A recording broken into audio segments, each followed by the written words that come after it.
In a quiet village nestled between two snow-capped mountains, there lived an old golden retriever named Rusty. His fur was faded, his eyes cloudy, but his heart was still warm, full of memories and love. He belonged to a woman named Clara, a kind soul in her 70s, who had raised him from a puppy. For 13 winters, Rusty had padded through the snow beside her, watched over her garden in the spring, and curled by her side during summer storms. They were more than owner and pet, they were each other's whole world. Clara's house was small but filled with life. Pictures of her late husband, hand-painted teacups, crocheted blankets, and shelves lined with books made the space feel timeless. Rusty had a spot under the window where the sun shone brightest. He would rest there for hours, nose twitching at the scent of fresh bread or pine cones blown in from the woods. But this winter was colder than most. Clara had grown frailer. Her hands trembled and her walks were slower. Rusty, too, found it harder to climb the porch steps. His joints ached, and some mornings he didn't want to rise. Yet every day he did, because Clara needed him. One gray morning, Clara didn't get out of bed. Rusty nudged her gently. Once, twice. Her hand moved, but only slightly. She smiled faintly, her lips barely moving. "Go get help," she whispered, eyes closed.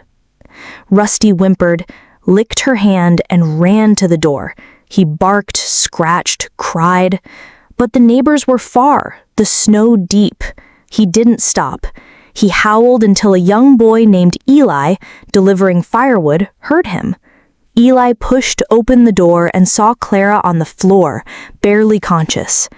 They rushed her to the hospital. For the first time in his life, Rusty waited alone at home, staring out the window, ears perked for footsteps that never came. Days passed. The house was silent. Snow gathered on the porch like forgotten time. Rusty stopped eating. He lay by Clara's empty bed, his heart aching in ways he couldn't understand. Then, one afternoon, the door creaked open. It was Clara's daughter, Miriam. She hadn't visited in years. She looked around the house, picked up a few things, and knelt beside Rusty. "She's in a care home now," Miriam whispered. "She won't be coming back, sweet boy." Rusty didn't move. His eyes held the weight of sorrow deeper than words. Miriam took him with her to the city. Her apartment was loud, full of lights and strange smells. Rusty missed the fireplace, the ticking clock, Clara's humming. He missed her voice, the way she always gave him a little piece of toast every morning, how she whispered, "Good boy," like it was a blessing. Weeks turned into months. Miriam tried her best. She bought Rusty a soft bed, gave him treats, even took him on short walks. But the spark in his eyes had faded. He was waiting for something he couldn't name. Or perhaps someone. One morning in early spring, Miriam got a call. Clara had passed peacefully in her sleep. Miriam hung up the phone and sat beside Rusty, tears streaming down her cheeks. She stroked his head gently.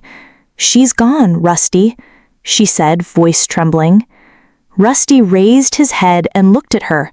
For the first time in weeks, he moved closer, resting his head on her lap. His breathing was slow, his body tired, but there was something peaceful in his eyes, as if he already knew. That evening, Miriam took Rusty back to the village. The roads were muddy, the snow nearly melted. She unlocked the old wooden door, and Rusty slowly walked inside. He sniffed the air. Everything smelled of her. He walked to his sunlit spot under the window and lay down. The last leaf from the oak tree outside drifted gently to the ground. Spring was near, but for Rusty, the seasons had ended. That night, under a silver moon, Rusty closed his eyes for the last time. They found him in the morning, curled in the sunbeam, peaceful. Miriam buried him beneath the oak tree Clara had planted when she first moved into the house. She placed a small stone with his name carved into it beside the roots.